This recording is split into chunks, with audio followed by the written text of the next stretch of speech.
না ঠিক আছে, তারাই যাই বলুক, আপনি দেখেন 3 মিলিয়ন 3 কত 5,30,000 মেট্রিক টন ইলিশ হয়। এটা একদিনেরও, একটা চাঁদপুর ঘাটের একদিনেরও কম। একটা দেশ যাতে একটা ইমোশনাল ইনভলভমেন্ট আছে, আমাদের ফ্রেন্ডলি কান্ট্রি আমরা বলি, আমরা প্রতিবেশী দেশ, এই 3,000 টন, তার মধ্যে 3,000 টনও যাবে না, কারণ যারা বাইরে বিক্রি করবে, রপ্তানি করবে, তারাও দেখবে এখানে যদি 1200 টাকার ইলিশ ওখানে যদি $5 দেবে না, এটা তো জানা কথাই। আপনি দেখেন না অ্যাপেক্সে যদি 6,000 টাকা বিক্রি করে, ওরা বাইরে এক্সপোর্ট করে না, কারণ $5 $10 কেন এক্সপোর্ট? এইগুলো যারা ইমোশনাল কথাবার্তা বলে, ঠিক আছে বলুক, তাদের ইসে করি। এবং এটা 0.5%ও না, 1%-এর নিচে। তা আমরা কেন একটা ইসেকে ইমোশনাল একটা ইমোশনাল, আমাদের বাণিজ্যিক দিক তো সুবিধা আছে, এক্সপোর্টে ফরেন ইসে পাবো তো আমরা কিছু। এমনি চোরাচালান হয়ে চলে যাচ্ছে এদিক সেদিক থেকে, আপনি সেটার কোনো ইসে পাচ্ছেন না। এটা তো অতএব ঠিক আছে, তারা বলুক তাদের, কারণ সব ডিসিশন কিন্তু সবার সাথে ইসে করতে হবে, এবং এটা আপনার আই ক্যান অ্যাসিওর ইউ অনেক বিবেচনা করে, এবং এটার জন্য আমি বহু বাহাবা পেয়েছি।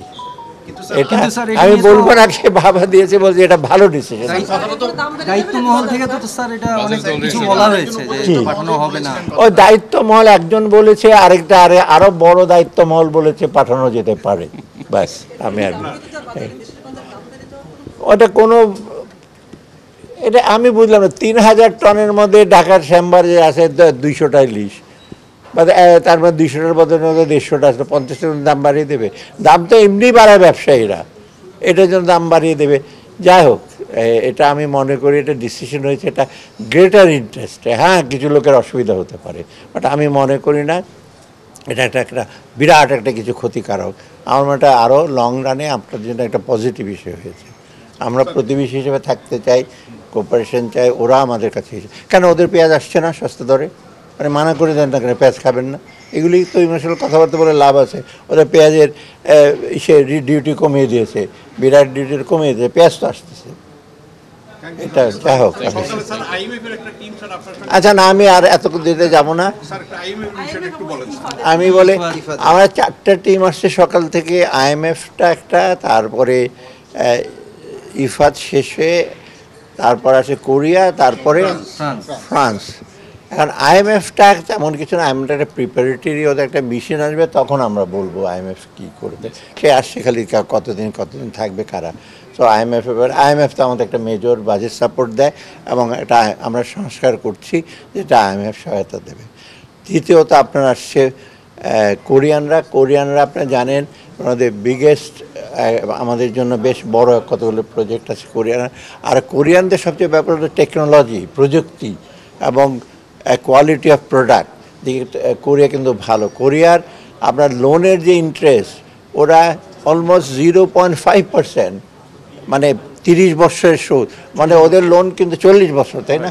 ওদের লোন কিন্তু অনেকটা one of the softest loan ওদের, এবং ভালো কাজের জন্য দেয়। আর কোয়ালিটি অফ ওদের যে, এবং ওদের বেশিরভাগ কাজ কিন্তু যেটা করে ইন্টারন্যাশনাল বিডিংয়ে হয়, কম্পিটিটিভ। ওই যে নেগোসিয়েশন করে বিডিং করে না। তো কোরিয়া আরও ভবিষ্যতে আরও প্রজেক্ট কতগুলো আছে, বড় বড় প্রজেক্ট, ওগুলো হচ্ছে। ফ্রান্স আসছে, ফ্রান্সের টেকনিক্যাল এক্সপার্টাইজ অনেক আছে, IT সেক্টরে আছে, এবং ফ্রান্স অলরেডি কিন্তু ওদের AFD, তাই না? AFDতে কতগুলো আছে অলরেডি, আমাদের বোধহয় 400 কত বিলিয়ন ইউরো বোধহয়, না আরও বেশি। ওরাও আবার সহযোগিতা দেবে বিভিন্ন ক্ষেত্রে। আর ফ্রান্স তো টেকনিক্যালি একটা ইউরোপিয়ান কান্ট্রি, ফ্রান্সের, এবং ওদের ইনভেস্টমেন্ট এবং শেষ থেকে আমাদের অন্য কান্ট্রিগুলো এগিয়ে আসবে। আর সবচেয়ে শেষে আসে ইফাদ কিন্তু অনেক আগে থেকেই বাংলাদেশের agriculture project, micro finance, micro credit, এগুলোর উপর যথেষ্ট সহায়তা করে আসছে, এবং এরাও ওদেরগুলো অনেকগুলি প্রজেক্ট আছে, ভবিষ্যতে আরোগুলো প্রজেক্ট করবে। এবং আমরা বিশেষ করে আজকে কথা বলেছি পোস্ট ফ্লাড রিহ্যাবিলিটেশন, এগ্রিকালচার পুনর্বাসন, এই ব্যাপারে তাদের যা যা করা যাতে সহায়তা ওরা দেয়। স্যার, ফ্রেঞ্চ প্রেসিডেন্ট ওনার বাংলাদেশ সফরের সময় $1 বিলিয়ন একটা মানে অ্যাসিস্ট্যান্সের ব্যাপারে একটা অ্যাসুরেন্স দিয়েছিলেন, ওই ব্যাপারে কি স্যার? না, ওই ব্যাপারে ডিটেল আলাপ হয় না। অন্য যারা যেটা অলরেডি অনগোয়িং আছে, নূতন করে হবে, তখন উনি প্লেস করেছিলেন। এখন তো আমাদের নূতন প্রায়োরিটি আছে, সেই প্রায়োরিটির সাথে এখনকার আমাদের প্রায়োরিটি নাও মিলতে পারে। অতএব আমরা এটা অ্যাসেস করে দেবো। ধন্যবাদ।